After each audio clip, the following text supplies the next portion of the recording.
Hello everyone, if you see here I have the VMware workstation. In this one I am going to use the CML.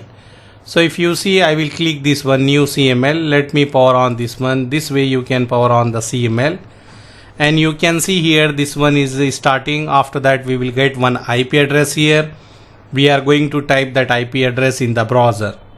Okay, so we need to wait for some time. It will boot up, and at last you will get one IP here. You need to type that IP in the browser, this one.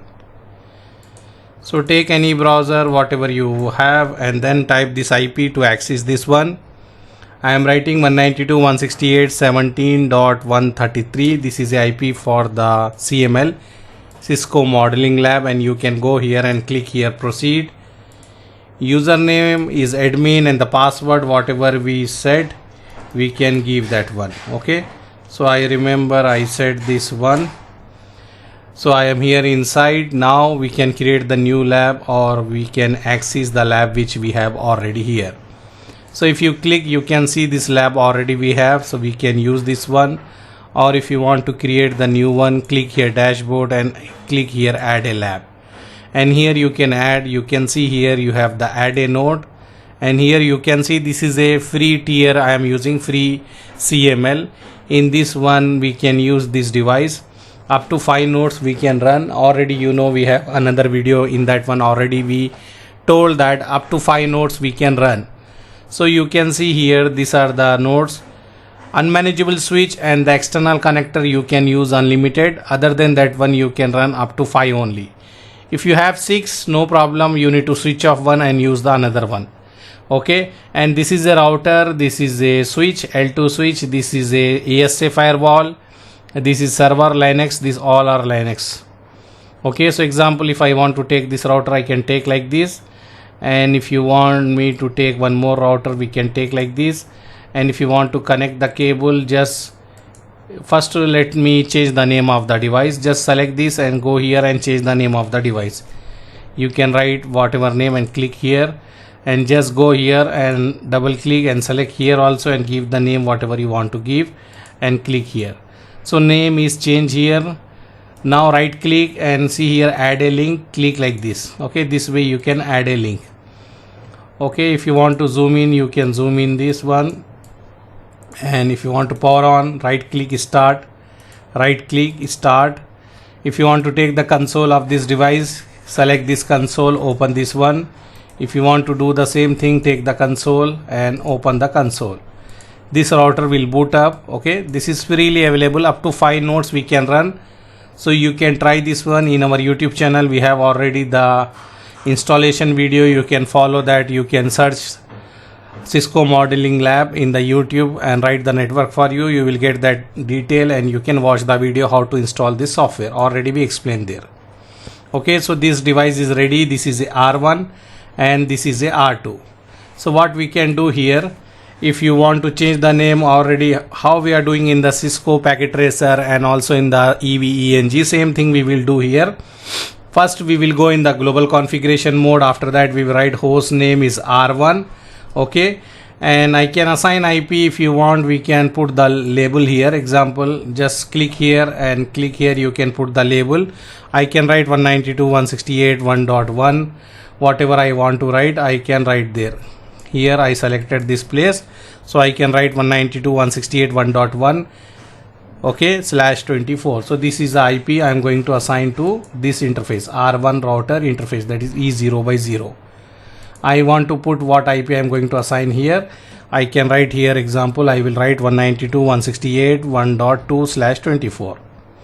okay, and if you want to create any loopback here, you can just select this alphabet and write here loopback 0, and here you can give whatever example you want to create here loopback 0 as a 2.2.2. you can do this way. Just I put the label here. So by seeing this one we can do the configuration. Here now you have E0/0, so you can write here interface E0/0 and assign the IP. How we will assign IP? We will write IP address 192.168.1.1, give space 255.255.255.0 and write no shut. That's all. And here if you want to run any routing protocol, example we want to run the RIP or OSPF, you can write router OSPF 1. Okay, and I am using interface method E0 by 0. I will write here IP OSPF 1 area 0. Okay, that's all. And now I can save the configuration. I will go to the other router. This is R2, this is the other router. I will write here enable config T.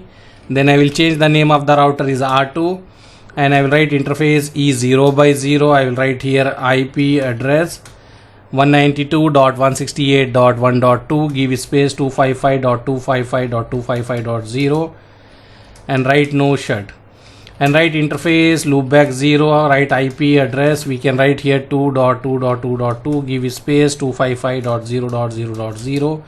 so we created loopback. If you want to check, write do show IP interface brief. Here you can see we have the two interface and we want to enable the OSPF on this two interface. So how we will enable? We will write router OSPF 1, then go under the interface E0 by 0, and then I will write IP OSPF 1 area 0, then write again IP, write again interface loopback 0 because we have the loopback 0, and enable the OSPF IP OSPF 1 area 0.